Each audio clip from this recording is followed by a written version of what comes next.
Auzubillahiminash-shaytanir-rajim. Bismillahir-Rahmanir-Rahim. Assalamu alaikum, dear students. In our previous lecture, we discussed the critical state model to interpret the soil behavior.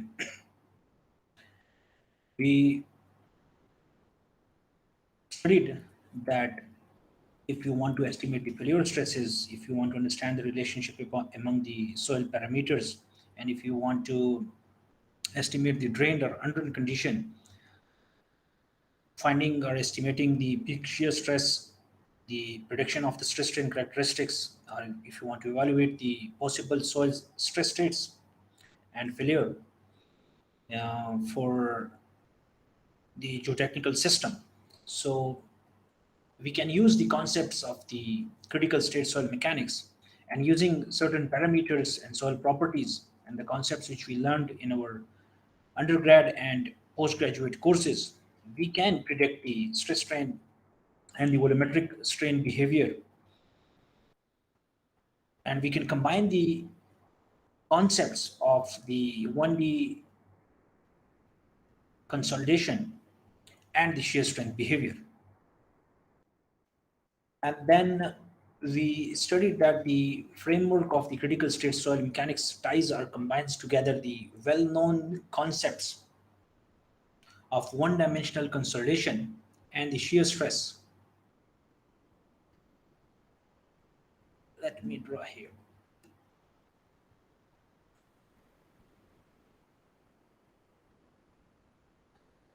That it combines the well-known concepts of one-dimensional consolidation behavior, which you can plot E versus log sigma prime V curves, and the shear stress versus normal stress behavior that we can represent by shear stress versus sigma prime V curves or the stress paths.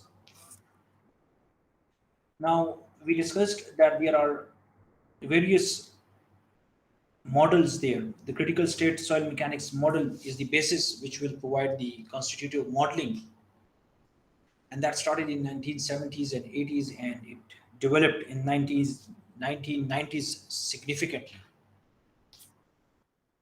So we won't go into the details of the introduction there. We discussed about these graphs there that we can relate the stress strain behavior. This is the stress strain behavior, and this is the stress path behavior. And this stress path is the stress path for consolidated drained or consolidated undrained. Wahid.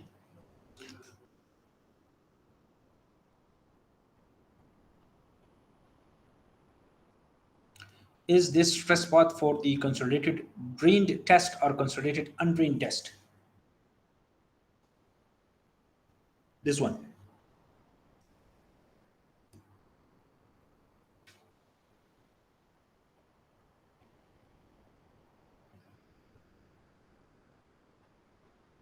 Anyone else? Sir इसमें जो है total stress और effective stress path में difference है ना, और वो पोर water pressure की वजह से है। तो पोर वाटर प्रेशर तो सर ये सीयू टेस्ट में राइज करेगा, सीडी में तो टोटल और इफेक्टिव बराबर होंगे। Perfect. Okay, thank you very much, Shabir. Now,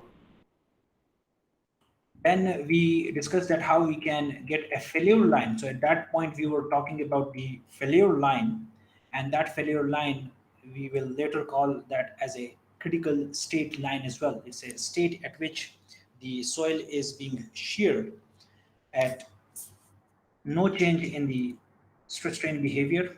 For example, this is the peak strength, and then there is a residual strength. So in the stress strain behavior, there won't be any change in the deviator stress, so delta Q will be equal to 0.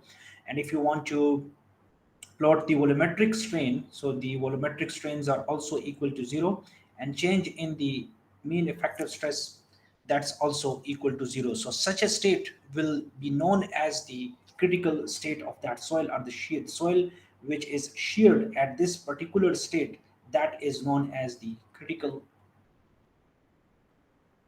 state.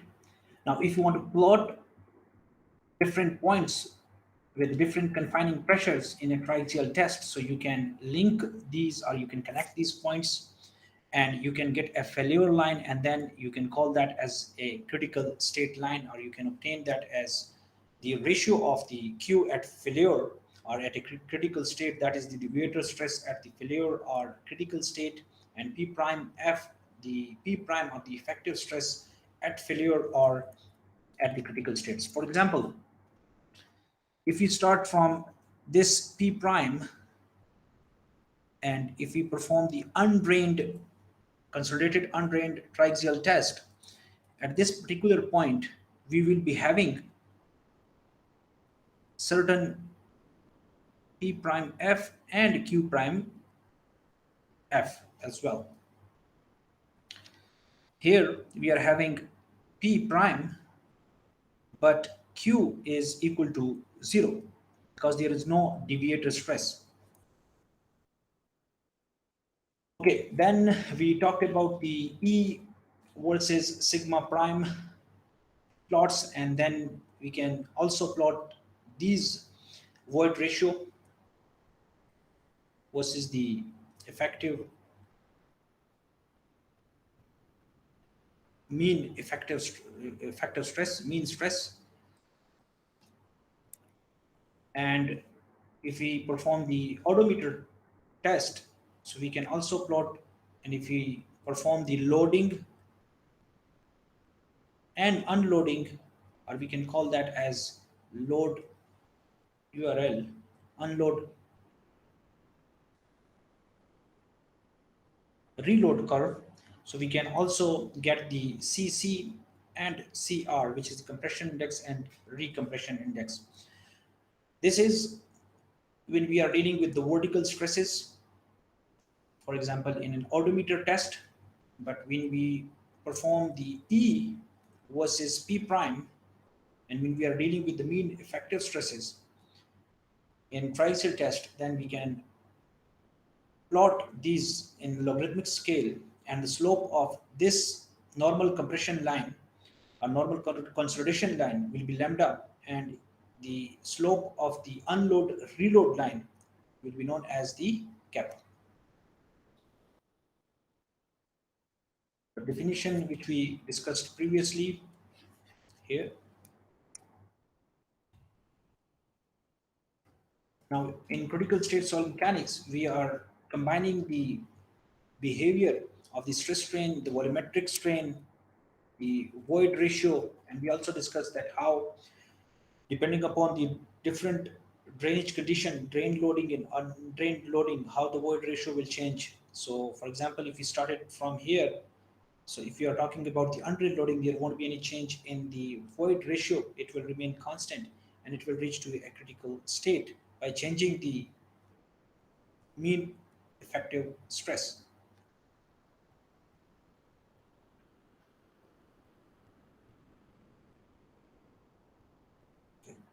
Effective stress. Similarly, for contractive soil, or if we are dealing with the dilative soil, the stress path or the path followed by the soil would be different, and therefore the change in the void ratio would be different depending upon the drainage condition. So we discussed that in very good detail in our previous part 1 lecture of the critical state soil mechanics. So on the left side of the critical state line, this is the critical state line. So on the left side, these will be the dilative states, or the dense sands or over-consolidated clays will lie on the left side of the critical state line, and on the right side of the critical state line, there will be contractive or contractive. There's a typo here, contractive states or contractive soils or loose sands or the lightly over-consolidated clays. Then we discussed that the void ratio and the void ratio at the critical state, you will get a parameter, and this is a state parameter, which is also a constitutive model parameter, which is used by different constitutive models.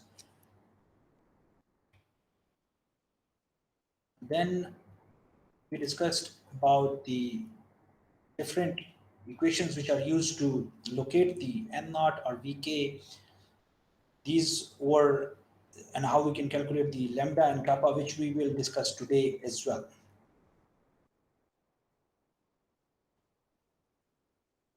And then we shared different references which are used, so you can use the critical state soil mechanics for dummies, which I will share after today's lecture by Paul Mann. You can refer to the Budu's text in chapter number 11 in the third edition. There are also other additional resources like the Worsley, Henkel, Henkel and Sova, Scofield and Roth, that is highly recommended, and Berland and Wood. The Wood, David Muir Wood book is also highly recommended. So today we will give you a brief overview, a very brief overview, and then we will move towards the simplest critical state soil mechanics model, which will help in computing the stress paths.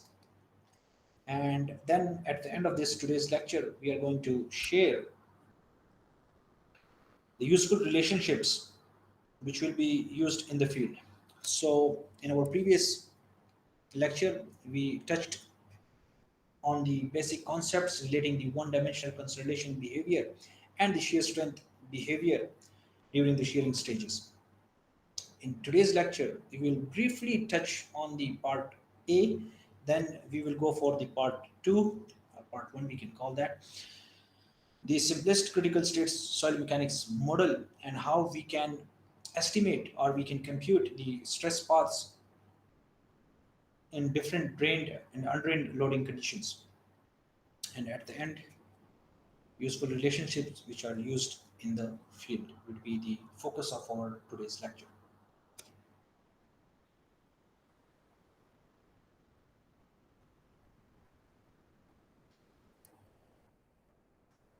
Now, as we discussed in our previous lecture,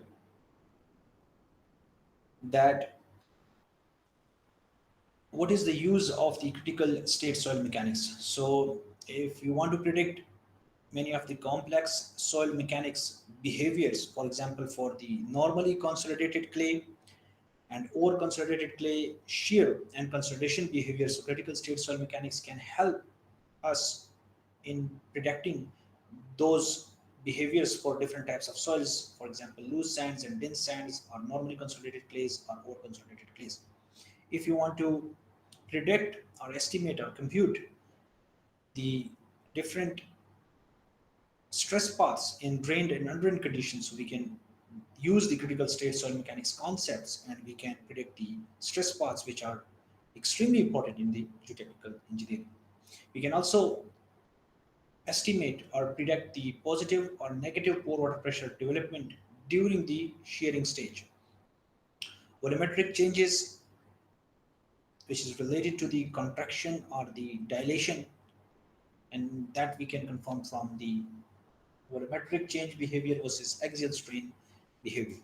Under shear strengths and soil constitutive behavior, for example, stress strain plots for elastic versus elastoplastic behavior, we can also estimate, and then we will comment on this behavior in good detail in today's lecture.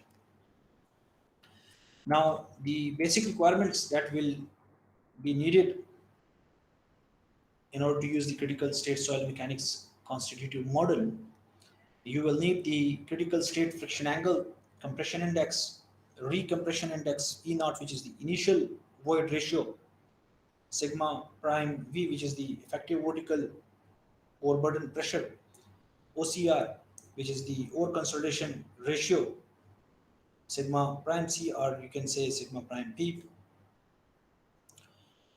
And we discussed in our previous lecture as well that although it's a very advanced concept, it's a very important concept, but still that is missing in the undergrad and postgraduate textbooks in North America.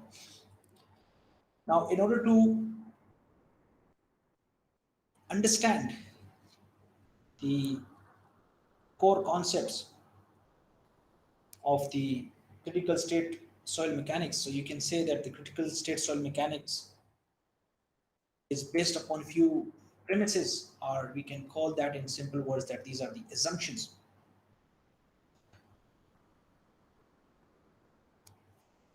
Now, the soil does not fail. This is the premise number one, or the assumption number one. The soil does not fail under the consolidation loading, but shear loading. All stress or loading paths approach to a unique failure line, and that unique failure line would be the critical state line. And you already know the definition of the critical state line: delta Q equal to 0, delta U equal to 0, delta P prime is equal to 0. Now, the soil failures occur when the stress load path reaches the critical state line. For example, if you want to plot that, this is the critical state line, and here is the stress path. Now, the soil failure occurs when the stress or loading path reaches the critical state line. So there won't be any failure occurring until and unless this stress path reaches a certain combination of the stresses, and at this particular point we will be having the failure. Now, unlike the Moore-Coulomb failure criteria, critical state soil mechanics incorporates the volumetric change into its framework. Now, you can clearly see here in the definition that in the Moore-Coulomb failure criteria, we were only focusing on the deviator stress behavior, which was something like this, that this is the failure, or if you are dealing with the strain hardening behavior, or if you are dealing with the strain softening behavior.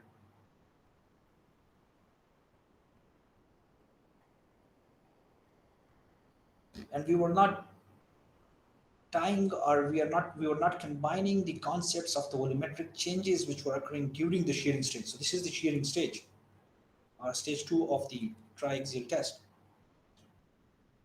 When we are combining the stress strain behavior, and when we are combining the volumetric strain behavior, that's where critical state soil mechanics becomes handy and useful. Now, because critical state soil mechanics deals in the realm of volumes, like in combination or incorporation of the volumetric changes, it incorporates the P prime and Q prime. These are the stress invariants which are based on the three-dimensional spaces. Okay, so we are going to use the P prime and Q prime, those invariants, and the volumetric change behavior as well. Now, the critical state soil mechanics is most effective when the soil is treated as continua. This is a very important assumption or point which you can note down. Although critical state soil mechanics is a very powerful tool, very powerful model that you can predict your different types of soil states behavior, different drainage condition behavior, but there is a limitation, and there is always pros and cons related to a constitutive model. And in critical state soil mechanics, it's difficult to predict the behavior. For example, if we are having a pure sand,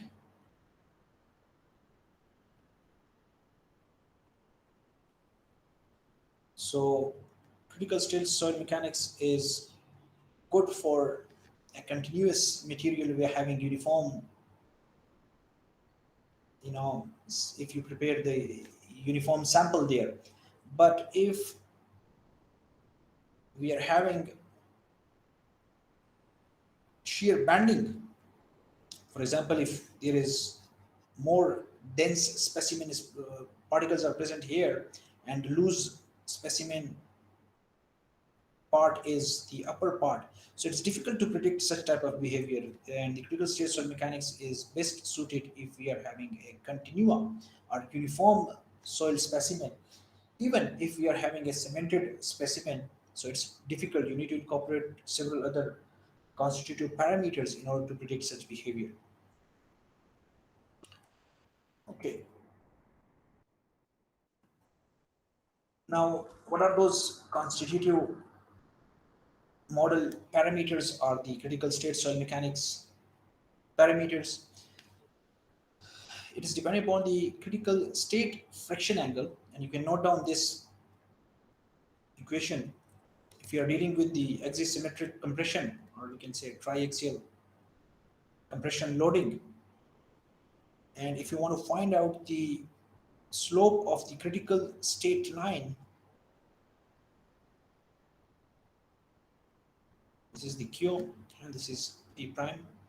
So the slope of the critical state line in compression, why they are calling the modified failure envelope? Because we were initially talking about the more Coulomb failure envelope. So now they are talking about the modified failure envelope, and that modified failure envelope is the critical state line.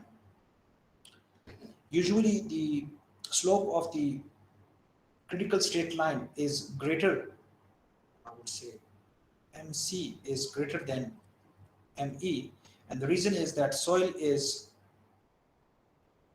weak in tension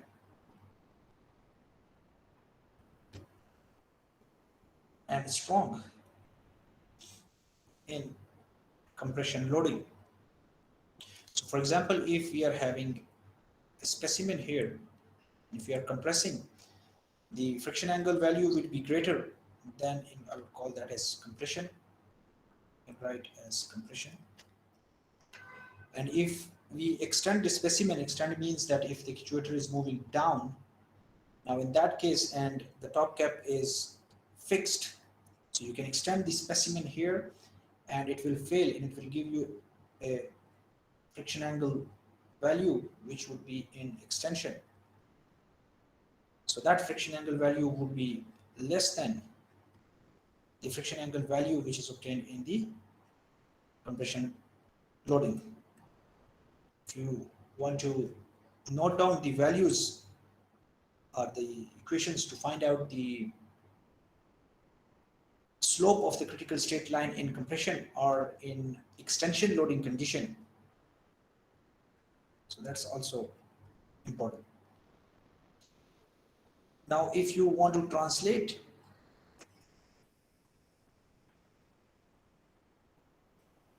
and this is the beauty or the strength of the critical state soil mechanics, is that you are combining the concepts of the deviator stress, mean effective stresses, and also the void ratio versus mean effective stresses. And if you want to plot that in logarithmic scale, so you can also get the lambda and kappa from there.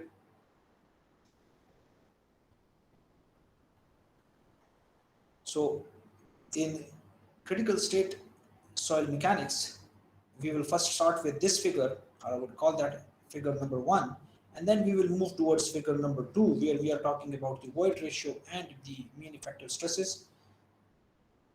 This is the normal consolidation line, and here is the critical state line.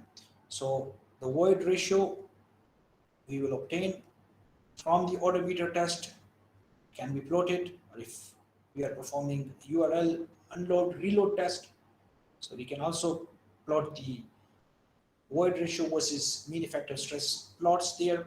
And then if you perform triaxial test, few triaxial test, then we can also plot the critical state line. This is graph number 2, and then we will move towards the figure 3. So if you want to draw or use the logarithmic scale for the x-axis,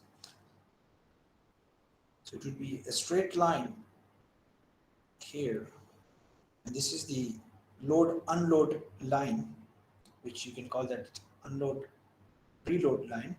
So the slope of this normal consolidation line will be lambda, and the slope of this critical state line is also assumed to be lambda. Okay, so if you want to find out the lambda, which is the slope of the normal consolidation line or the slope of the critical state line, so you can simply use the CC values if you are dealing with the vertical stresses in the odometer, and if you want to find out the lambda, which is related with the P prime are the mean effective stresses when we are talking in 3 dimensions.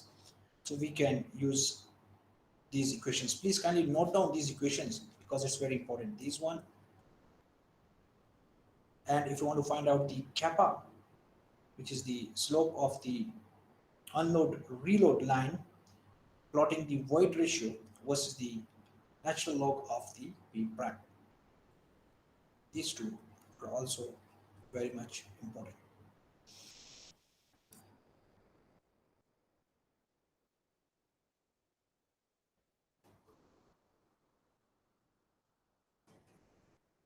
Now, critical state soil mechanics and the pre-consolidation stress.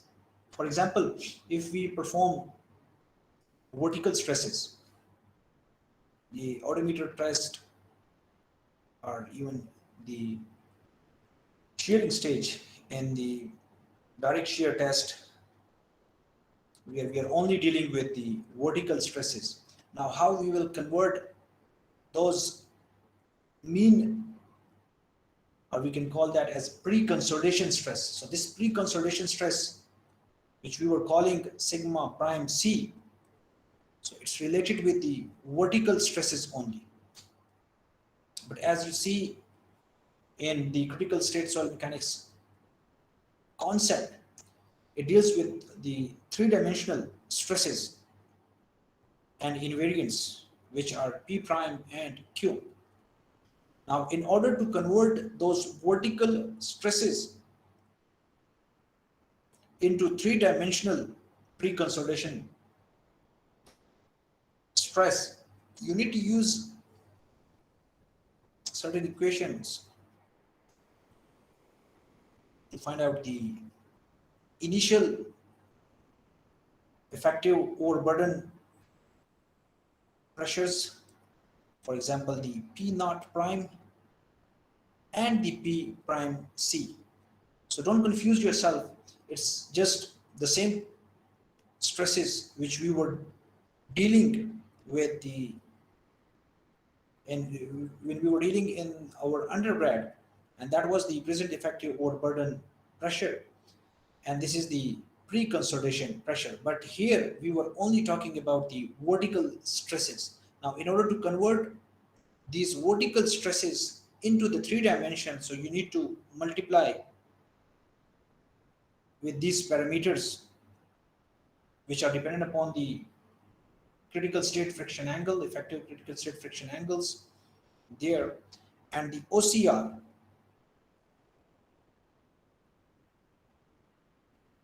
So same concepts for the OCR when we are only dealing with the vertical stresses, which is the ratio between the effective pre-consolidation stress divided by the present effective vertical overburden pressure. Now, when we are talking about the three-dimensional, so we can also relate that OCR, or over consolidation ratio. Now, this is the OCR in three-dimensional stresses, where P prime C, and that P prime C you can obtain using this equation, and P naught prime, which is for 3D mean effective stress, the initial mean effective stress. So you can use a bit lengthier equation here, and you can multiply this OCR, which you will obtain from here. Again, these equations are dependent upon the OCR and the effective critical state friction angle. Another important concept, and that concept is very integral in understanding the critical state soil mechanics, and that is the concept of the yield surface.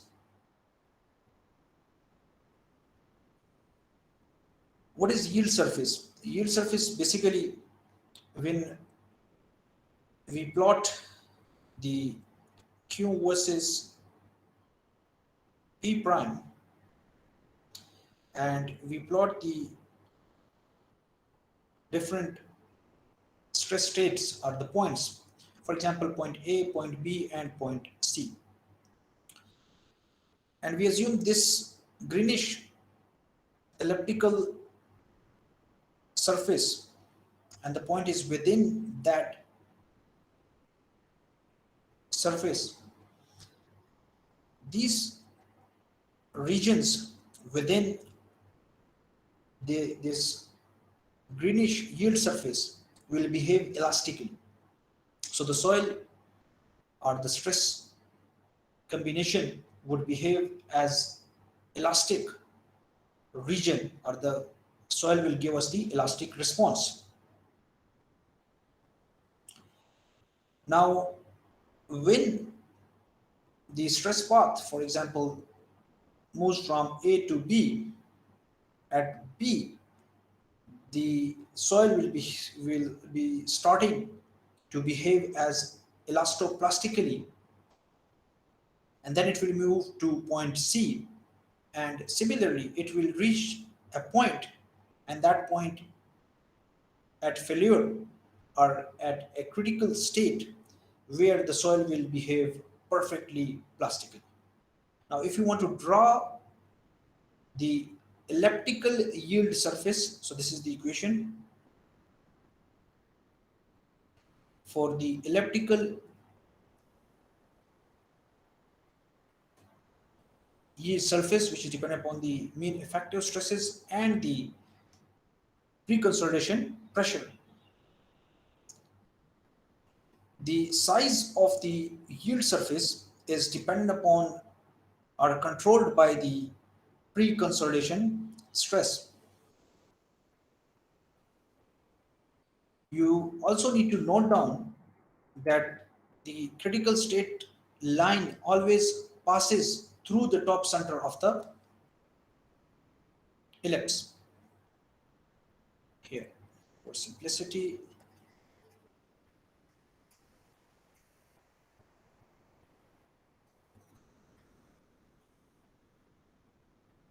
that here is the ellipse or elliptical yield surface, and this is the P prime C,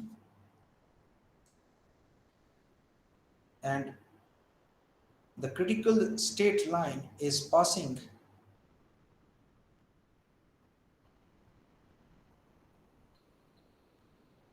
through the top center of the ellipse. Now this basic critical state model incorporates an elliptical yield surface, but researchers have proposed other shapes like bullets, circles, triangles, which is not part of this course there. And idea or concept here is to share the basis of the constitutive modeling, where you can understand that what are the basic elements of a constitutive model, or what are the parameters which are required for a basic constitutive model. Now here is an important statement which is made here, that for example, as long as the effective stress path stays within the yield surface, the soil will behave elastically. So as long as you are, or as long as the effective stress path is within the yield surface, this will behave elastically. Once the effective stress path reaches the yield surface, the soil will begin to yield plastically and accumulate permanent deformations or strains. If drained, the volumetric changes will also occur if we are dealing with the consolidated drained triaxial test or that behavior. Once the effective stress path moves beyond the initial yield surface. So there are different yield surfaces which would be created, or we can draw, depending upon, let's suppose if this is the start. So in order to reach there, so these are the yield surfaces which will be created. This would be the initial yield surface, or this one we can call that as the final yield surface. So once the effective stress path moves beyond the initial yield surface, the surface will expand. So as we can clearly see, the yield surfaces or expanding. Expanding means that P prime C, the pre-consolidation effective pre-consolidation pressure is increasing, and the effective stress path must always be within or on the yield surface. The effective stress path can never exist outside the yield surface. So you can clearly see that the effective stress path, as the effective stress path is increasing, the size of the yield surface is also increasing and it is expanding. So initially it was, for example, 100. Here we can clearly see it's like 500 kilopascal or something like that. Okay, and we will discuss the cases for the lightly or consolidated clays or loose sand and dense sand as well in coming slides. Okay, we already know that if you want to calculate the lambda and kappa, which are the slopes of the normal consolidation line or unload reload line, these are the slopes. If you want to plot that in the mean effective stresses, the void ratio and the mean effective stresses, you can use these equations. Now, what would be the void ratio at failure or the void ratio at the critical state? How we can find that out? So if we have the void ratio E gamma is simply if we plot the critical state line and we move up, and on the left side this would be the E gamma. For example, this is the critical state line.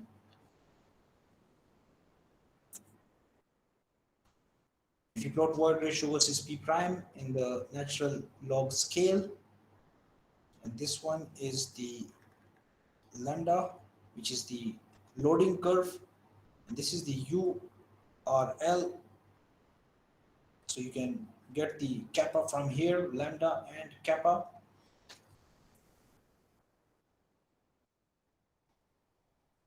So at 1 kPa, this is the 1 kPa, you can see. So at 1 kPa, the void ratio at 1 kPa for the critical state line, this will give you the E gamma.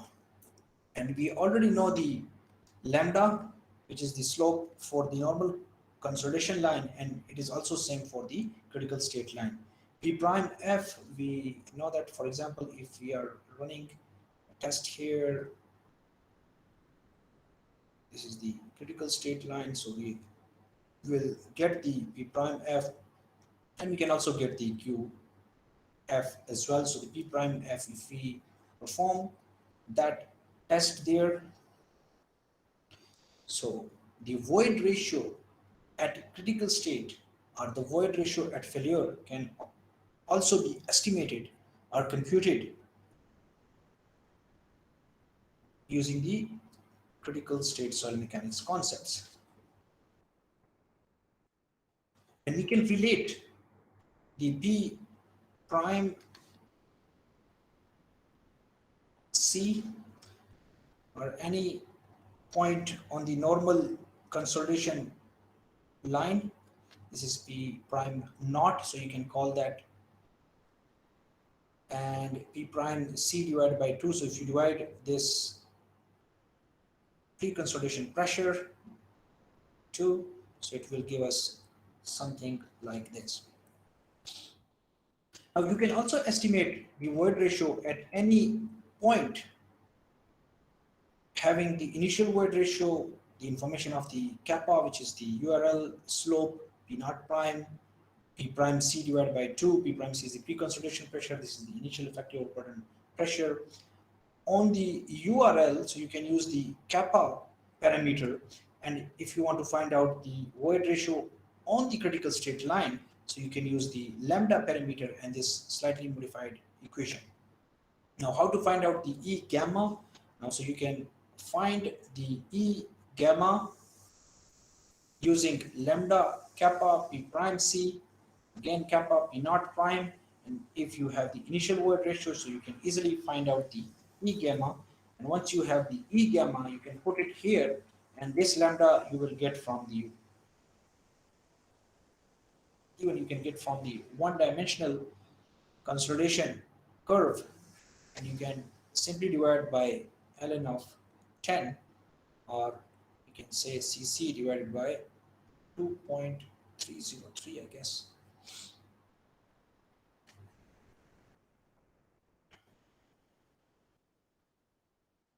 Now there are certain, those were assumptions. There are also certain rules, the stress paths which will follow using the critical state soil mechanics concepts. Now, if you want to compute or if you want to predict the behavior in drained or undrained loading for lightly over consolidated clays or heavily over consolidated clays, there are certain set of rules which will be followed in CSM. For example, the movement of the effective stress path in P prime Q space translates directly to the movement of the stress path in EP prime space. We already know that. We discussed in our previous introductory lecture as well, and in our brief overview of the critical state soil mechanics in our today's lecture as well, that this is the beauty of using the CSM, that you can relate the P prime Q space and you can also relate the behavior with the volumetric and P prime space. That's what we saw here, that you can relate this concept with this concept, okay? So this is the P prime and Q space, and this is the E versus P prime space. So you can relate those two. Now, failure always occurs at P prime F and QF, which is the point where the effective stress path touches the critical state line. This point corresponds to EF and P prime F on the critical state line. What does it mean? It means that, for example, if this is the yield surface, and if you start shearing, and this is the effective stress path. Now, if you are saying that P prime F, the mean effective stress at failure or at critical state is P prime F, and the deviator stress at failure or at critical state is QF. Now, that's okay, because we can get the P prime F and Q prime F, but this will definitely correspond to, because this is the normal consolidation line here. Now, this is the normal consolidation line here as well. This point of the P prime F, this one. So we started shearing from here till here. Now that point will correspond on the critical state line, and that critical state line, that P prime F, will correspond to a void ratio which is at failure, or the void ratio at critical state. So basically, this Q versus P prime plot is interrelated what's happening in the E versus P prime plots.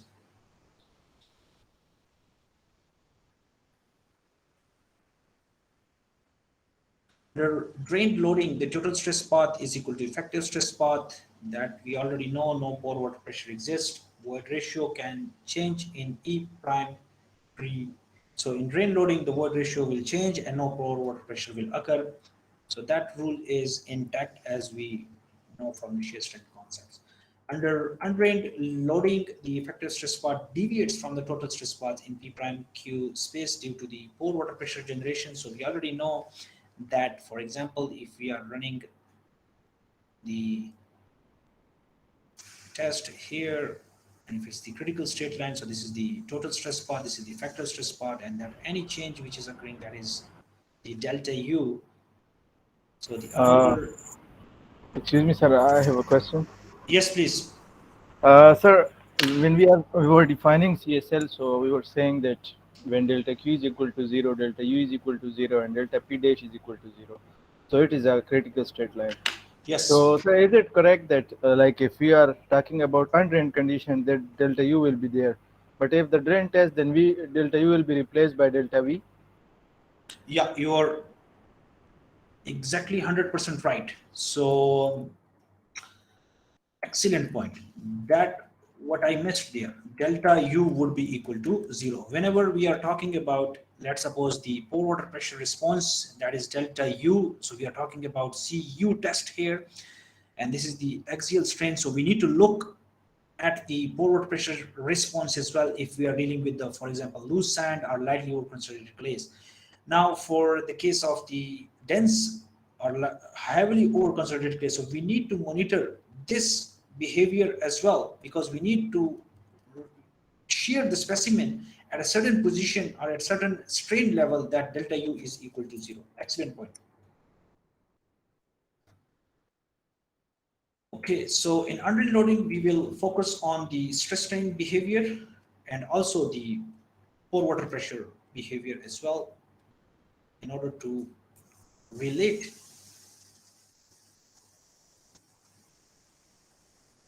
or in order to find out the compute or estimate the critical state line. Now, as you can see, however, the void ratio remains constant. E P prime space E naught is equal to E prime, because it's undrained loading. In an undrained loading, no change in void ratio will occur.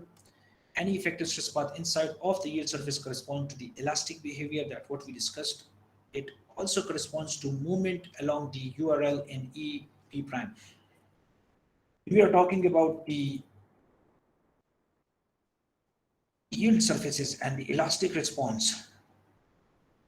So this is the yield surface, and that yield surface will correspond to the URL here. Okay, this is the loading curve and this is the URL. So this yield surface will correspond to this particular P prime C, or the effective pre-consolidation pressure. This URL corresponds to the yield surface in this QP prime space. However, the URL will correspond to the yield surface when we are talking about the void ratio and P prime space. Once the effective stress path reaches the yield surface, the effective P prime C changes and the yield surface changes size. And if the effective stress path is above the critical state line, okay, we discussed about the effective stress path reaches the yield surface, the effective P prime C, or the pre-consolidation pressure changes and the yield surface changes the size. We already know that. And if the effective stress path is above the critical state line, then the yield surface contracts. We need to discuss that in coming few slides. If the stress path is below the critical state line, then the yield surface expands. So we touched a little bit about the expanding of the yield surface when we are dealing with the strain hardening behavior or the loose sand, or we can also say the lightly over consolidated clays. For example, if you plot critical state line here, this is the Q P prime space, and if we start shearing from this point, and this is the initial yield surface, so it's after touching the initial yield surface, there will be another yield surface, there will be another yield surface, there will be another yield surface, and the P prime C is changing, and that would be the final yield surface. So that's what is written here, that if the effective stress path is below the critical state line, so for example here, the effective stress path, let me draw in red so that you can easily see what's happening here. So as we are moving, or if you relate this one here to this one, that if the effective stress path is below the critical state line, then the yield surface will expand, and that's what we saw here, that the yield surface is expanding, and this is the final pre-consolidation pressure for that final yield surface. What if, and I will draw that in blue, for example, if we are dealing with the over consolidated clays or highly dense sand, what will happen? Now it will reach to the peak, and after reaching the peak, that is the loading stage, or we can draw here something, the strain softening behavior will occur. So we reached here, that's fine, but now we need to reach to the residual state, and that residual or the critical state will be reached if this uh, stress path reaches the yield surface first. So this would be the first yield surface. I would call that as P prime C, and if I write 1, that would be the first yield surface. Now this would be the final yield surface, and that would be, I would call that as, let's suppose, F, I don't know. Okay, that's fine. I think it's final one. So you don't need to change the symbols and all these things, but just to understand, just for the better understanding and illustration, I'm just calling that as P prime C F, and that F is final. Look, we started, so this would be the first yield surface, or we can call that peak yield surface, or the small strain yield surface.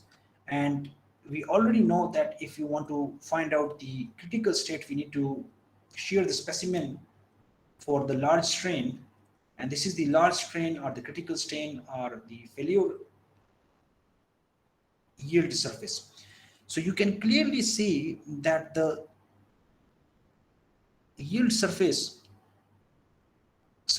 are contracting, and that's what it's written here. If the effective stress is above the critical state line, so when we were starting here, you can see that the effective stress path goes beyond the critical state line, then the yield surface contracts. So the yield surface must contract, because in order to reach this specimen to the critical state, the only way here is to bring it back onto the critical state line, and that is possible because the stress path cannot go beyond the yield surface, but it will come back, and coming back will only and only occur by contracting the yield surfaces. So this is the important concept. Now if we want to draw the stress strain behavior for the strain hardening behavior or the loose sand or lightly consolidated clay, so this portion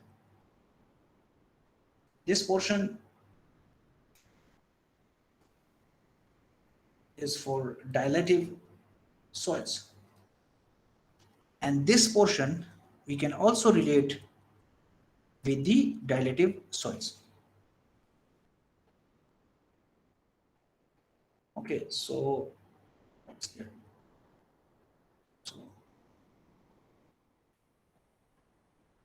something else. Is the effective stress path must always lie within or on the yield surface. The effective stress path can never pass outside of the yield surface. Now, in order to, if this is the effective stress path is moving up, like for example, take the example of the loose sand or lightly consolidated clays, the expansion will only and only occur when the P prime C is increasing, and the increasing P prime C will mean that the expansion of the yield surface is occurring. However, if you see for the case of this one, the contraction is occurring. So that's what it's talking about. That was already explained. Yeah, that was with the void ratios. And here the explanation is done that if there is any stress path in any direction, if it is within the yield surface, so this portion would be in elastic state. And if you want to find out the failure void ratio, we can find that in that reddish line, and this reddish line corresponds to the yield surface, and the yield surface on the void ratio, and P prime space that would be on the URL. And we can relate that in the natural logarithmic scale as well, if you just translate these concepts. Okay, what else? We already talked that as well, that for example, if the stress path touches the initial yield surface, then there will be another yield surface, and it will move And if there is this is the critical straight line, there will be a yield low chi or low psi, they call that. So it's a number of or a bunch of yield surfaces. This will be the failure yield surfaces. If you want to note down that lambda and kappa, so you can note down that as well.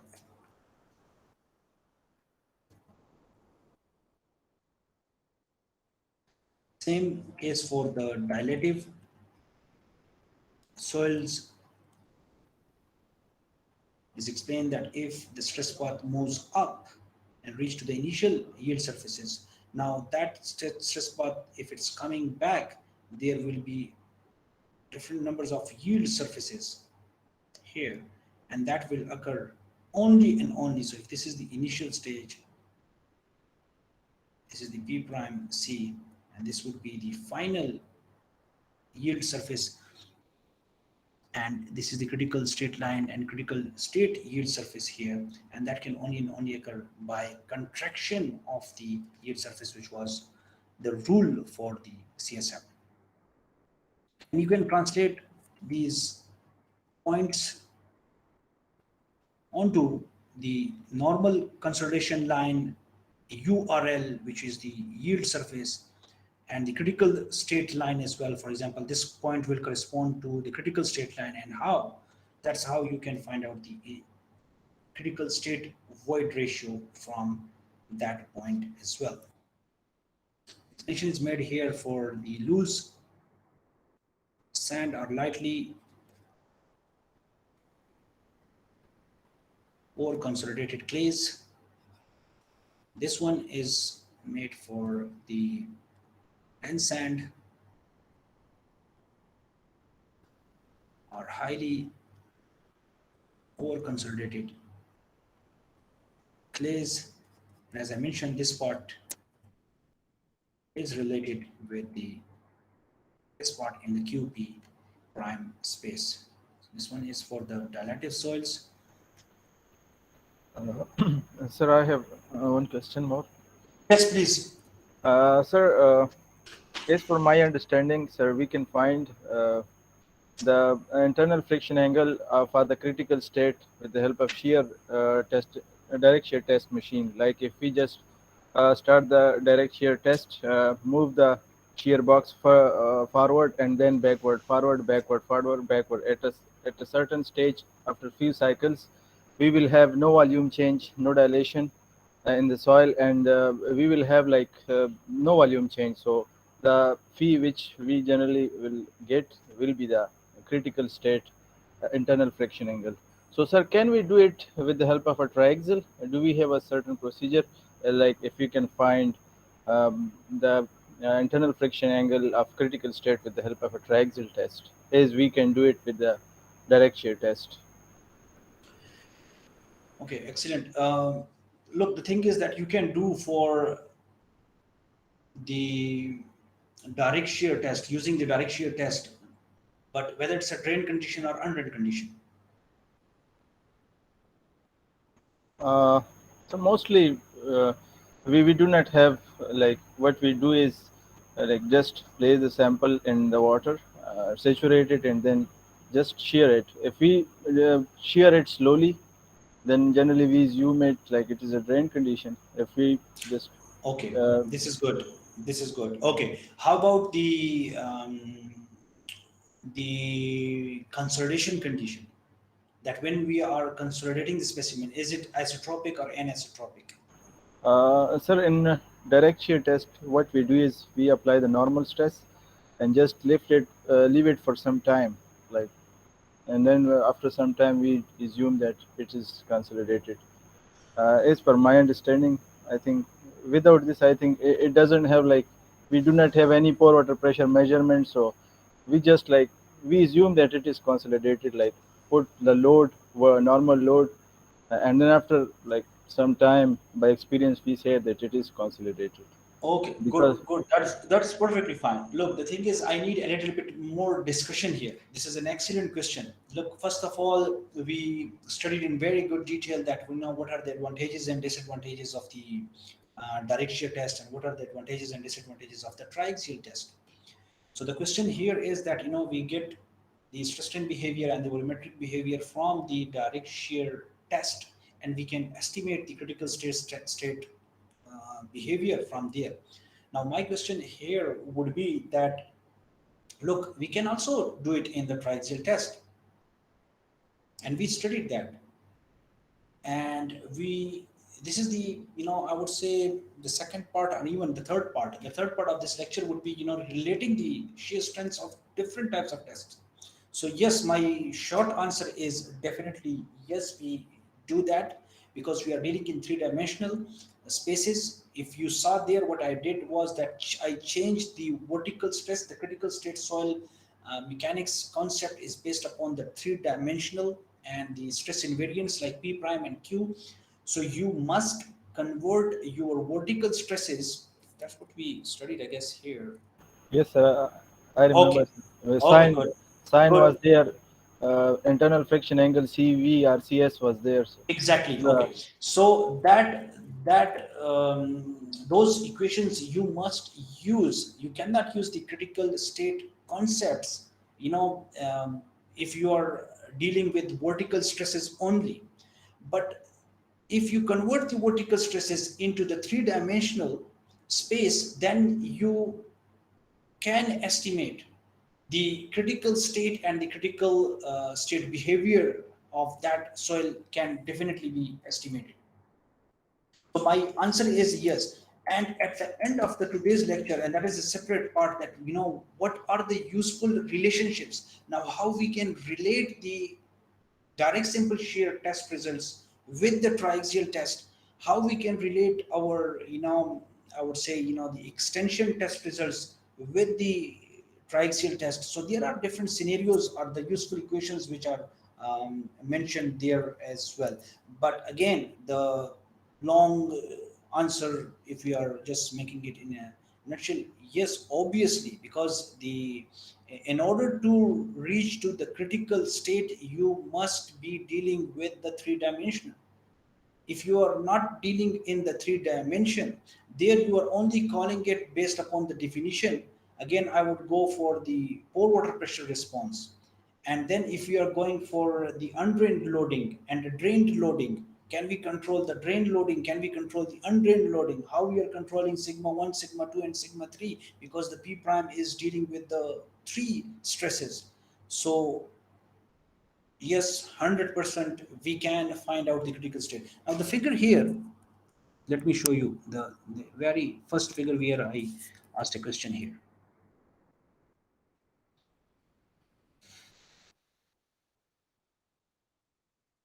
Yeah, this one.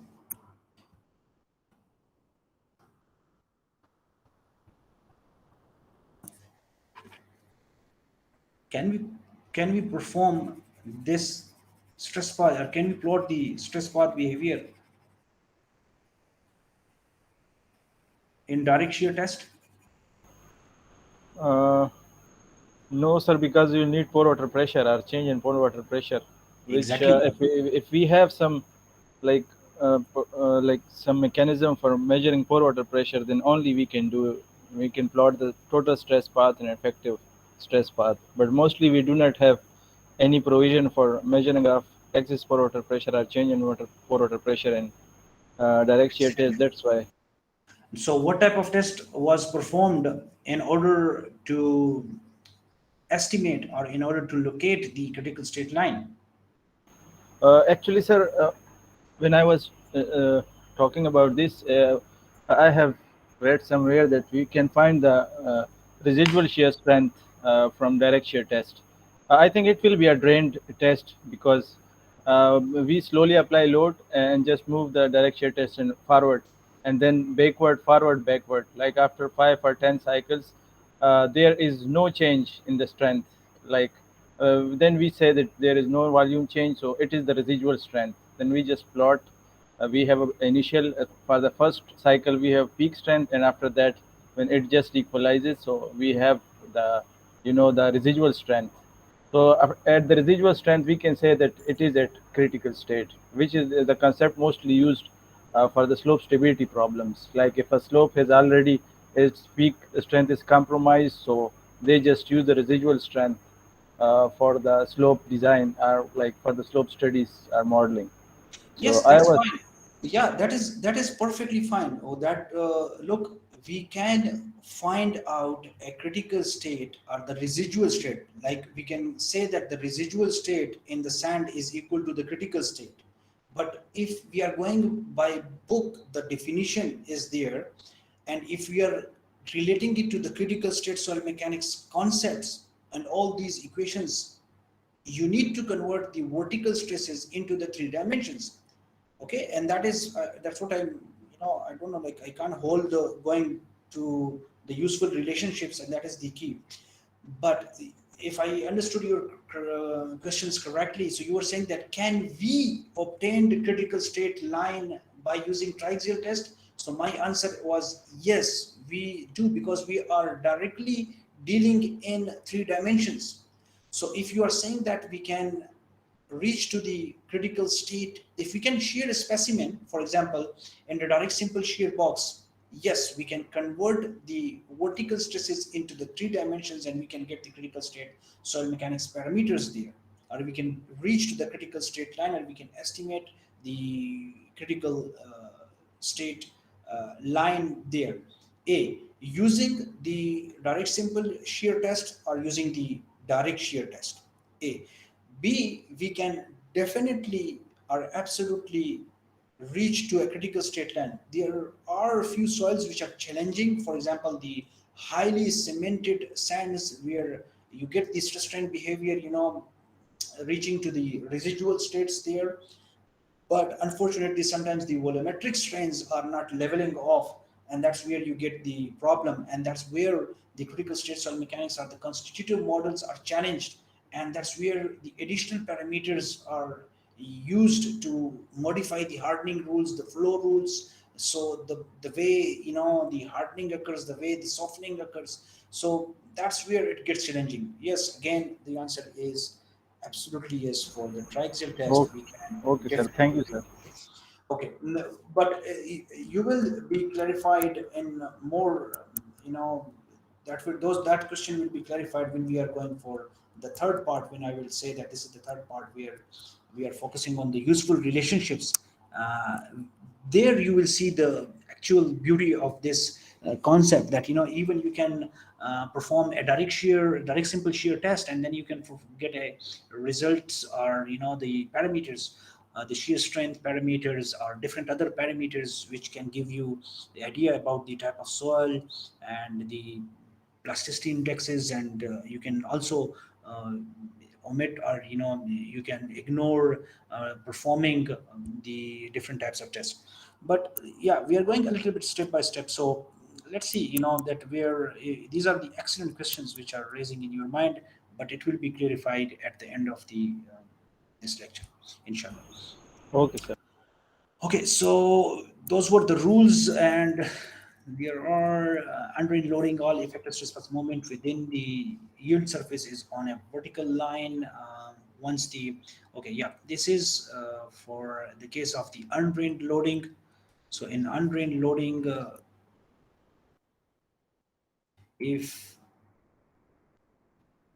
the yield surface is there, so that is the initial yield surface, and that is just like a vertical line, which means that the soil will behave elastically here, and after that the soil will behave elastoplastically, and at the end of, or at the failure or at a critical state, it will behave as plastically. And then it will move depending upon the type of soil, whether it's moving on the left side or whether it's moving on the right side. So this case, it's a lightly over consolidated clay, so it will move on the left side. And that point, if you replicate or translate on the URL, because this is reaching to the point of the um, yield surface, so this will be here, and there is a critical state line passing this URL point, so this point will be translated This is the critical state line, and that's how you need to perform like 2 3 tests. So then after that you will reach to you know you will get a line, and you can say that for particular sand like Toyota sand, this is the critical state line. For Nizampur sand, this is the critical state line. For Mirpur sand, this is the critical state line. So this is also a significant development in the field of geotech engineering. If you estimate, or if you compute the true critical state line for pure sand. So for pure sand, it's not that much complicated, but for fiber reinforced sand and for fiber reinforced cemented sands, so as I mentioned earlier on, that you need significant development, a few other parameters you need to incorporate in those equations to accurately model or to predict the stress strain behavior, volumetric behavior, and the pore water pressure behavior. For drain loading, the void ratio will change with the moment of the effective stress path. The stress path remains on the initial unload reload line as long as the effective stress path in the P prime Q space is within the initial yield surface. Once the effective stress path reaches the yield surface, the surface changes size because the effective P prime C, that's what we discussed earlier on for the case 1. This caused a vertical shift in the URL corresponding to the new effective P prime. So as the P prime C is changing, so that was the CU case, okay? Now for the CD case, that's here. Now to reach to another yield surface, I would call that as Y1, Y2. There's another yield surface, okay, as we are shearing it. This would be Y3, Y4, and let's suppose this is Y5. So same if we want to translate it onto the void ratio versus P prime. So this is the point here, and this yield surface is the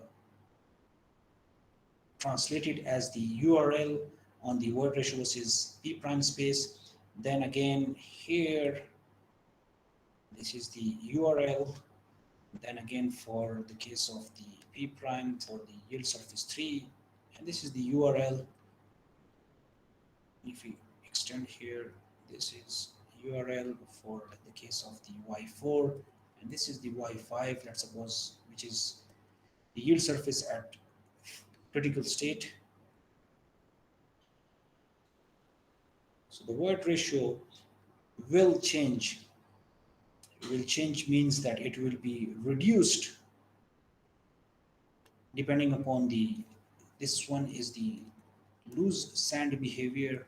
The stress path for the loose sand are the lightly over consolidated clays. So the void ratio is changing, or it is decreasing as we are shearing the specimen. So the void ratio is decreasing, and finally it will reach to a state that will lie on the critical state line. So that's what they were trying to say in here, that this causes a vertical shift in the URL corresponding to the new effective P prime C. So as P prime C is changing, the URL will also change. Now, for a normally consolidated soil has P naught prime is equal to P prime C. This means that effective stress path is already on the yield surface, and any additional movement along the effective stress path will cause the yield surface to expand, and that expansion we already discussed. A lightly over consolidated soil has R naught. This is the R naught, the over consolidation ratio, and that R naught you can note down is P prime C divided by P naught prime. So we are dealing with the 3-dimensional, and if you are dealing with the 1-dimensional only vertical stresses, so it would be sigma P prime divided by sigma naught prime, and that is known as the OCR. So that is the dealing only with the vertical stresses. Okay, so a soil must yield first. It's a very important statement here, that the soil must yield first before it can fail on the critical state line. If it touches the critical state line before it yields, then it will not fail. And that's what we saw in case of the dilative soil, that if the stress path touches the, or the effective stress path touches the critical state line before it yields, now in order to yield, it reaches the upper yield surface or the initial yield surface in case of the dilated soils. There, here, that first it should yield and then it will reach to the critical state line. Okay, so what else we need to discuss in here?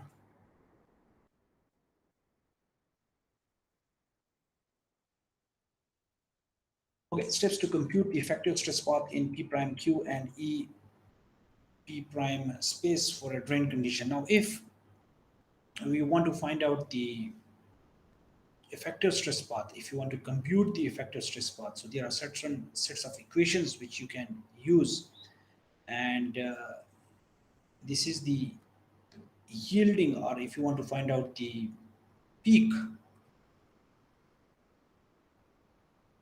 the P prime or the effective stress at the peak state or at the initial yield surface, then you can use this equation. And if you want to find out the deviator stress at the initial yield surface, so you can use these equations, and that n naught is an important parameter. And if you remember, that is the slope of the stress path, so this would be the n naught. And if you relate it here in 3 dimensions, that is delta sigma 1, if this is the specimen in here, and sigma delta sigma 3 is equal to 0, this will definitely increase during the shearing stage. And delta sigma 2 is also equal to 0 because the confining pressure will be equal to the change in the confining pressure will be equal to 0, and delta P prime is equal to delta sigma 1 plus delta sigma 2 plus delta sigma 3. So that n naught will be equal to 3 in case of the triaxial test. And if you want to find out the residual or at failure or at critical state, so you can use this P prime F and QF equations to locate or to find out the stress path, or to find out the values for the P prime or the effective mean effective stresses or the deviator stresses at the initial yield surface or at the critical state. For example, if you are interested to find out the P prime and Q at this point, or we are interested in, so this point corresponds to the P prime yield and Q yield, and this point corresponds to P prime F and Q F. Okay. Now, if you want to compute the effective stress path in P prime Q and E prime E versus P prime space for the drained condition, so you can use these equations where you can use the M P prime Q P prime here, and you can also use the initial void ratio kappa, which is the unload reload slope P prime, the P naught prime, and P prime initial there. Now, in order to check the value of E obtained from this equation and this equation, so you can clearly see that P prime is equal to P prime F, and that void ratio must be at failure.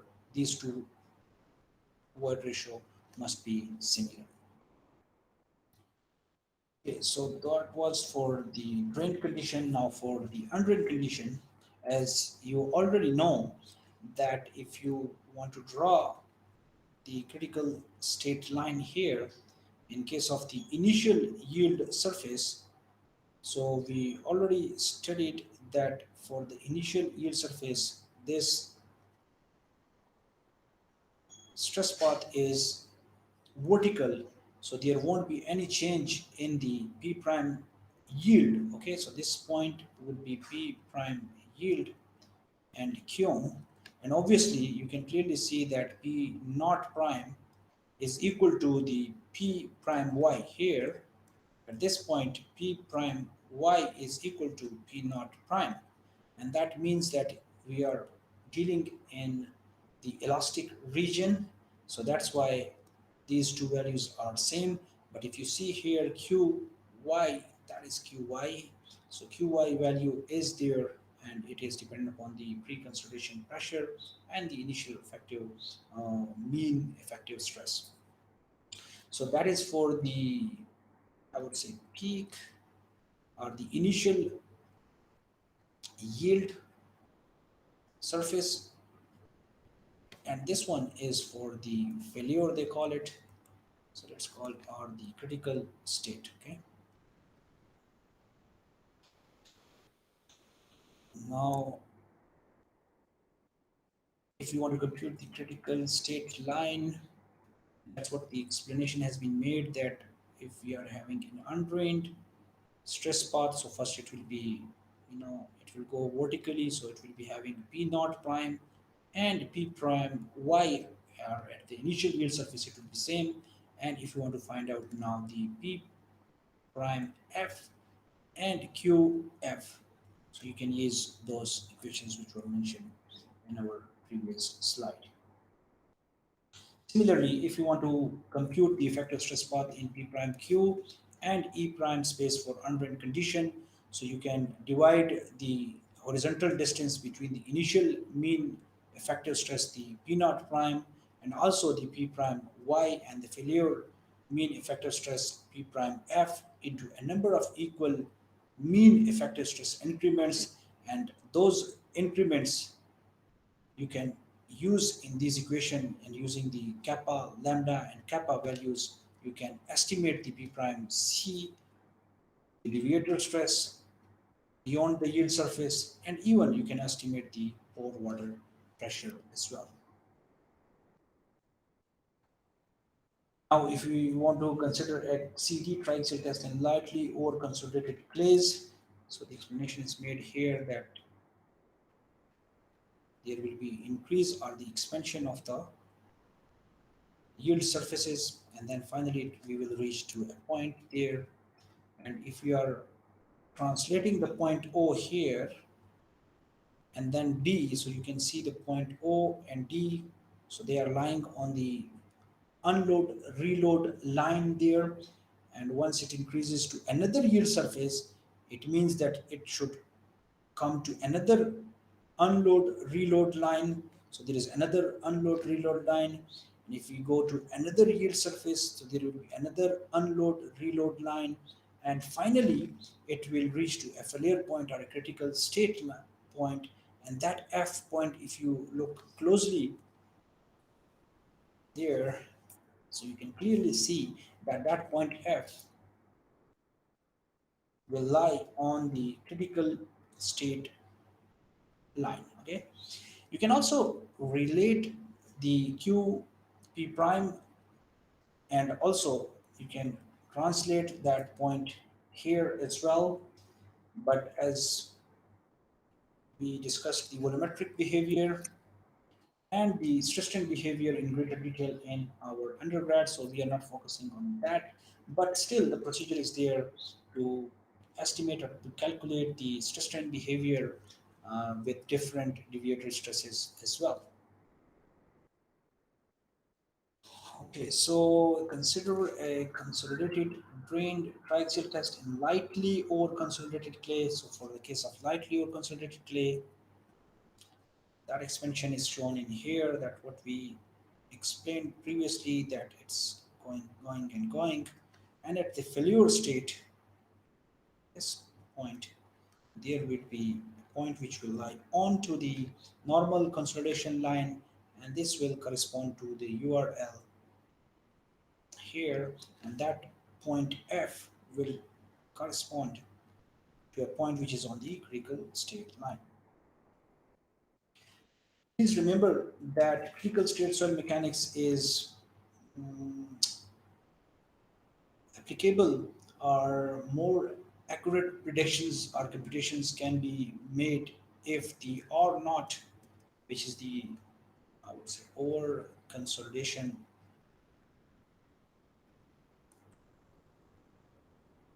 ratio, and that is less than or equal to 2.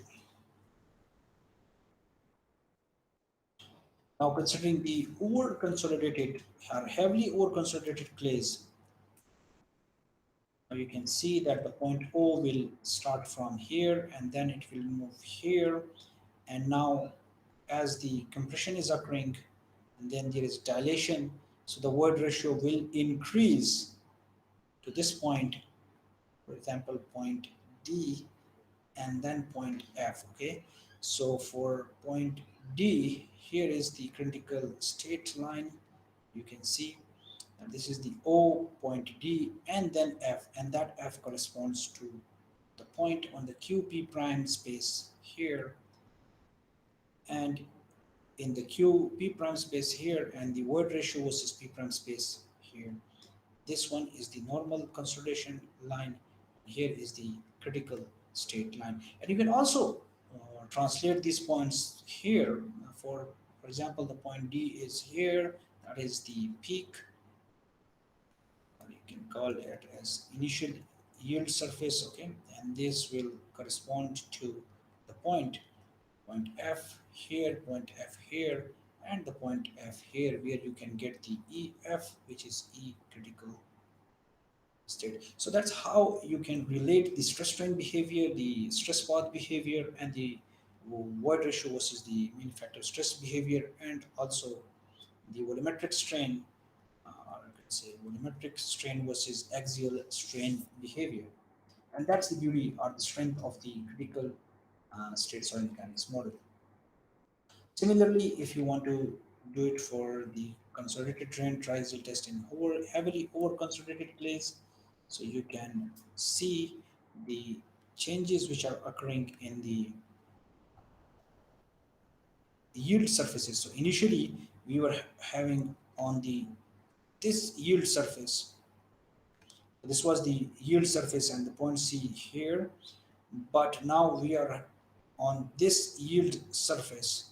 So the yield surface is contracting there. So for example, from this one is the yield 1 and this one is the yield, I would say, let's suppose at the failure.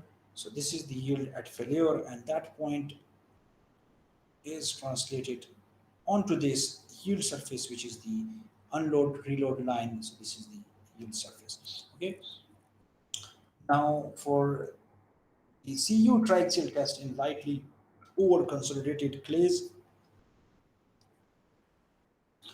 you can see that the initial yield surface is having the straight vertical stress path, and then for the loose lightly over consolidated clays, the shift is towards the left side the of the stress path. The effective stress path will move towards the left side there, and sorry, the effective stress path will move towards the left side, and the total stress path is something like this, and that change is due to the delta U, which is positive in case of the lightly over consolidated. And you can again relate to the stress strain behavior and the delta U versus epsilon 1 behavior. And the question which uh, Shabir asked, that you need to monitor here the pore water pressure, so delta U is equal to 0, and you can see that delta Q is equal to 0, and then at this particular point I would say that delta P prime is also equal to 0. It never changes and the failure occurs. So you can relate that this is the critical state, or the critical state line would be computed, or it can be estimated. Similarly, for the CU triaxial test in heavily over-consolidated clays, when we are talking about the dense sand and heavily over-consolidated clays, so this is the stress path which will move and hit the initial yield surface, but the soil will fail when it reaches to the critical state, and then it will come here till the point F there. So from OD, so O and D will lie here, and then it will reach to the F point. And why there is no change in the void ratio? Because we are dealing with the consolidated undrained test, and that's why. And if you want to zoom in on this part, so you can clearly see that this is the point D, and then from the point D there will be a reduction. The stress path will come to the point F, and let me clear that one here.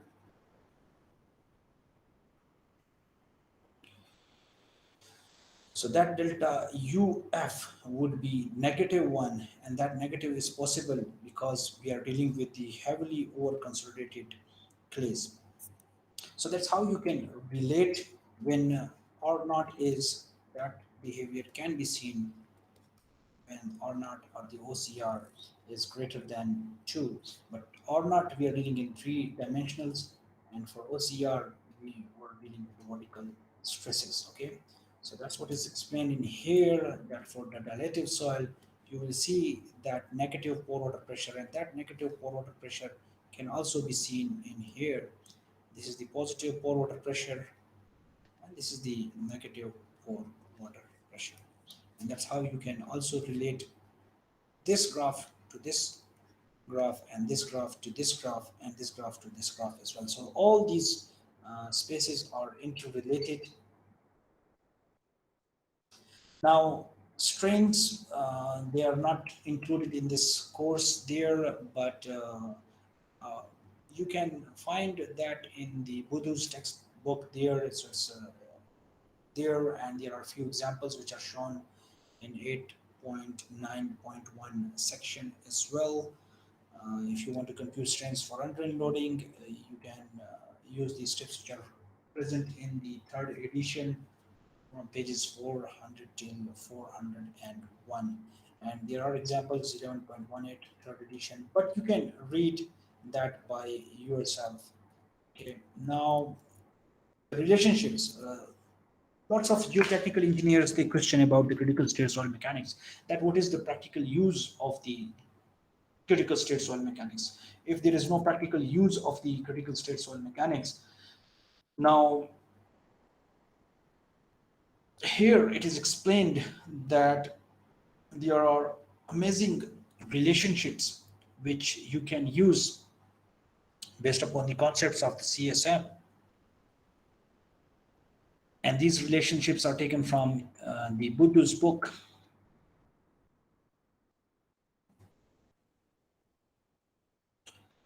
First of all, the predicting the Mohr Coulomb drained shear strength. Now, this relationship can be used to estimate the drained shear strength at initial yield when the soil starts to deform. For example, for a strain softening soil, this strength corresponds to the peak drained shear strength. Now, if you want to find out the peak or the initial yield strength of the soil, so you can simply use this equation. If you know the N naught and N naught for the triaxial test, it's 3p prime y, so you can use the p prime y at yield or p naught prime. So if you use this equation, you can easily find out the peak or the yield strength. Now, if you are interested in the large strain drained strength or the residual strength or the critical state strength, so you can find out the shear strength at failure or at critical state using this equation. Now, what's the significance? You can tell if a soil is strain hardening or strain softening if in a drained shear by looking at alpha PCS, alpha P critical state. So if you find out the alpha PCS, there is another parameter, and if you compare the tau y or the shear strength at the peak or at the initial yield surface or at the critical state or the residual one, so if you compare and you get a, let's suppose you're getting a value there. So if that value is greater than 1, the soil is strain softening. Strain softening behavior will occur in loose sand or lightly over consolidated clays. And that strain softening behavior will occur here in strain. Let me erase that one. So strain softening will occur in dilative soils and dense sands, And strain hardening would occur in loose sands or the lightly over consolidated. Loose sands and lightly over consolidated clays. Strain softening dense sands, or we can call that as the heavily over, don't know why the pen is not working correctly, but maybe it's heavily over consolidated clays. Okay, so you can get an estimate about the strain softening behavior or the strain hardening behavior, or you can estimate, the soil type from alpha ECS value as well. Now we can also predict if an over consolidated soil will fail in tension or not. So if a soil is heavily over consolidated, it tends to fail in tension instead of the compression, and that there is a parameter RT that you can calculate using the critical state effective friction angle, and if that R naught is greater than the RT factor, then you should be prepared for a tensile soil rupture. So that is also a very good, you know, estimate that you can get, that whether the soil is failing in tension or whether the soil is failing in compression. Then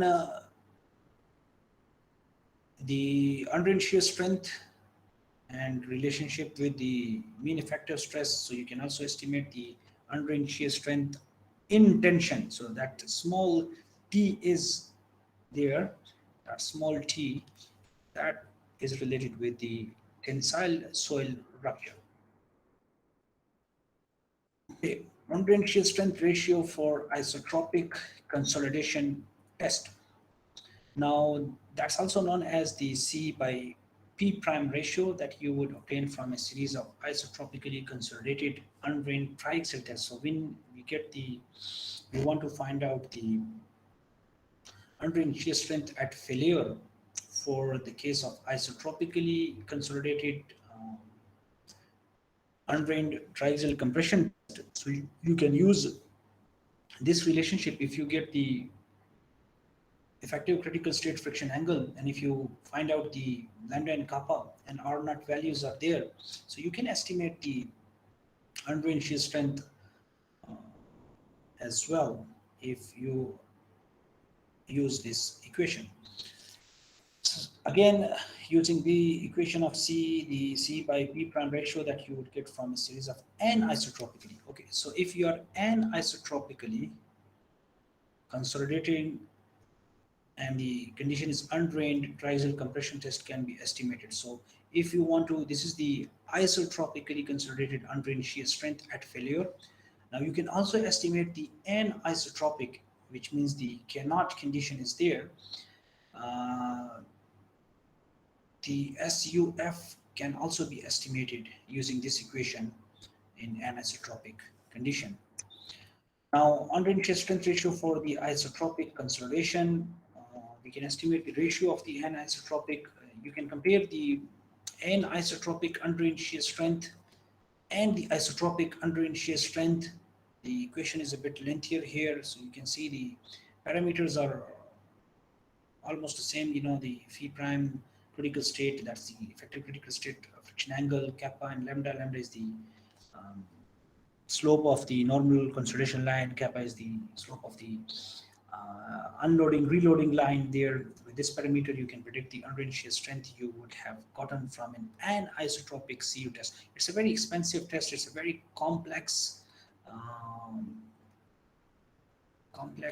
and I would call that as expensive as well, because it's very difficult to control the deviator stress. So you are anisotropically consolidating this specimen in a triaxial boss. You are changing the deviator stress, you are changing the, let's suppose this is sigma 1, sigma 2, and I would say sigma 3.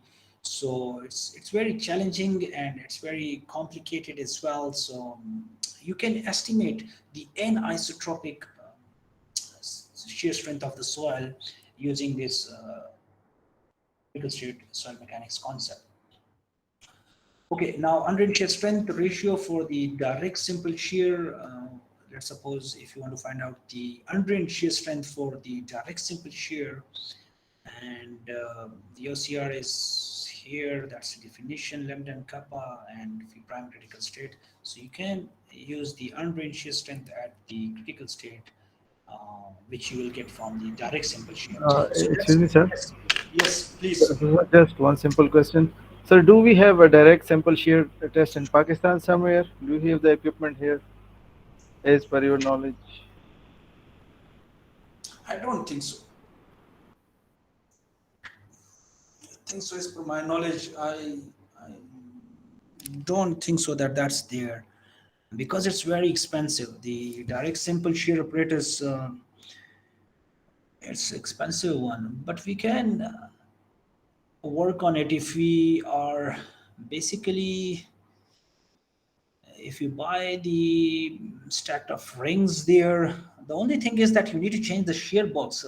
You don't need to do lots of things. Or if we are shearing the specimen, we must be putting the specimen in the rubber membrane. So I was fortunate enough to work on the direct simple shear apparatus using the wire reinforced membrane. So there are certain kind of wires they are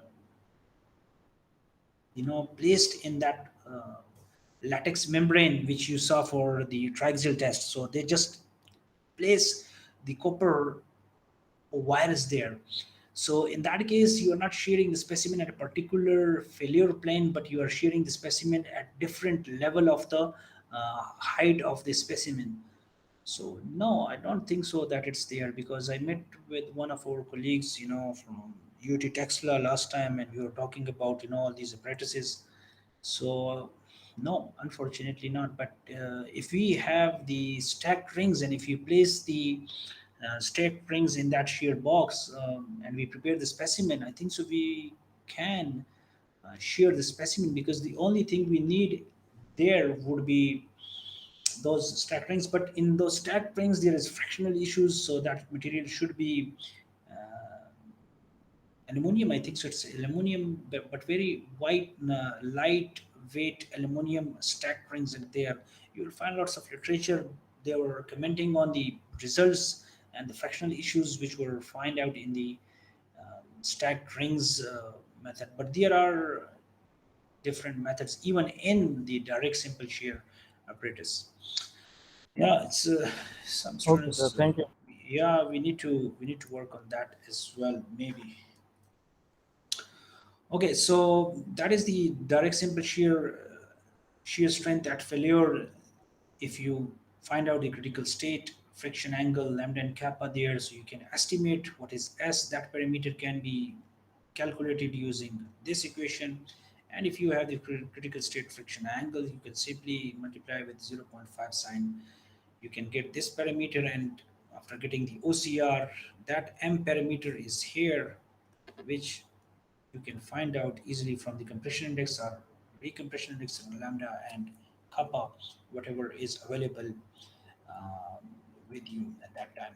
And why we need different shear strength? For example, the axial compression condition and the direct simple shear condition or axial condition, which we discussed in shear strength of the soils and the stress path lectures in very good detail. So that's why we need the different shear strength at different from different apparatuses, because the in the field we might encounter different field conditions that the shear strength of one test cannot be used in another test. So the critical state soil mechanics can give you an estimation of the direct simple shear test results or the axial extension test results or the axial compression shear strength can be find out using those equations. Now for the estimating direct simple shear strength from the axial compression testing, so you can compare the alpha DSS with the isotropic compression. For example, this is the shear strength which we obtained from the direct simple shear test. This is the shear strength which you obtain from the isotropic compression or the axial compression or the triaxial test. So you can compare these two values there, and once we compare these values, you will get the alpha DSS or IC value. I would rely upon this relation for normally consolidated cell or lightly over consolidated cells. Remember that for heavily over consolidated cell, a lot of the yeah, that's what we discussed. That critical state soil mechanics is applicable or best suited when R naught or the over consolidation ratio is less than or equal to 2. If R naught is greater than, I would say greater than because its distance here. So it's greater than 2 or heavily over consolidated soils or very dense sands or cemented sands, then there we might not see a good prediction of the stress strain, stress path, or volumetric or the pore water pressure behavior there. Now, if you want to estimate the undrained residual shear strength, you can find out from the measure. This is the undrained residual shear strength from the in undrained condition. This is the drained condition, so you get a alpha ratio there, and we can also estimate the drained and undrained yield shear strength. So this is the yield shear strength. This is the failure or at critical state, I would call that. This one is the yield or peak ratio is there. These ratios can be very useful because they will tell you which shear strength drained or undrained governs for the design. For example, if that alpha value is greater than 1, then the drain condition or the long-term condition is critical. So these parameters can give you an estimate about which condition would be more critical than the other one. So if alpha is less than 1, then the ambient condition or the short-term or the long-term condition is critical. You can also estimate the Skempton A parameter, and Skempton A parameter can be obtained during the shearing stage of the triaxial test, which can also give you an idea about the contractive or the dilative soils. If it's negative, the soil is wanting to dilate in undrained shear and likely has elevated shear strength. If AF is positive, then the soil is wanting to contract in undrained shear and likely has reduced shear strength. Okay, so we can also estimate the consolidation parameters from the critical state soil mechanics. For example, if you just perform liquid limit and plastic limit, we get the plasticity index there. You don't need to perform the odometer test even as well. If you have a good range of tests performed already in your region there in Peshawar, so if you already know the, for example, the testing there, so you can reach to 1.25 or 1.90 for like most soils in our region. So you can write that lambda there. So usually people take 1.7 of lambda for those North American soils. So if you relate K by lambda or CR, the recompression index to the C, which is the compression index, that relation is here. So you can estimate the plasticity index, you can estimate the lambda as well. You can clearly see there, if you know lambda, you can estimate the plasticity index. If you know plasticity index, you can find out the lambda. You can also find out the CR or CC. So those are the equations which you can use, which can be very helpful in avoiding the odometer test as well. Okay, most important. Wali, are you there?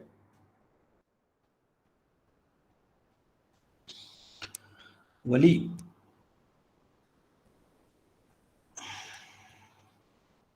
Fahim, please kindly take the attendance, and then we will move towards the last slide there. Who is present? Fahim. Fahim खुद नहीं है मेरे ख्याल में, क्या है? वकार. Ji sir, I am available. Waqar, please kindly take the attendance and share it with Fahim then at the end of the class, okay? Okay sir. Okay, good. Now, okay, let me show you. Yeah, Daniel is present. Waliullah, Sumer, Shabir, Shahid, Tehreem, Wahidullah, and Wakar. So take that attendance, note down, and share it with Fahim. Okay, thank you. That's good. So, yeah, Shabir, if you can help me reading it out, that's good. So if we have a good discussion Okay, about sir. Uh, Estimating soil stiffness in the field. Zaitensky et al. 1978 argued that field modulus values are quite a bit higher than modulus values than that you measure in the laboratory. Radolf et al. 1979 recommended that shear modulus G should be related to the historically maximum value of the effective bulk modulus K such that Kmax सब बाकी तो equation No है. worries. Okay, that's the equation. So initial dependent upon the initial void ratio kappa, which is the slope of the unloading reloading line. R naught is that over consolidation ratio. When we are dealing with the three dimensionals. P prime C is the pre-consolidation pressure when we are dealing with in the three dimensionals. With this, thank you so much. Yeah, I think so. I needed a little break for the taking that water. So I'm good. I'm feeling now. Okay, with this relationship, we can estimate the effective Young modulus. Okay. Now look, the thing is that if we are having those initial void ratio and the kappa R naught P prime C, those parameters are there, then you can estimate the bulk modulus. And we already know that for the bulk modulus, if you want to find out, or the stiffness parameters, if you want to find out in the lab, which will be less than the field one, because in the field one, stress release, if you are bringing the soil to the lab, the stress release will occur, and therefore the stiffness parameters, if you want to find out in the lab, will be greater than the field one. So we can estimate the bulk modulus. We can also estimate the Young's modulus if we know these initial void ratio, the initial state of the soil, kappa or not. If we have the or we estimate the Poisson ratio, we can also estimate the effective field shear modulus using this equation. If you know the critical state soil parameters, so it can give you an estimate about the bulk, Young's modulus, and the shear modulus.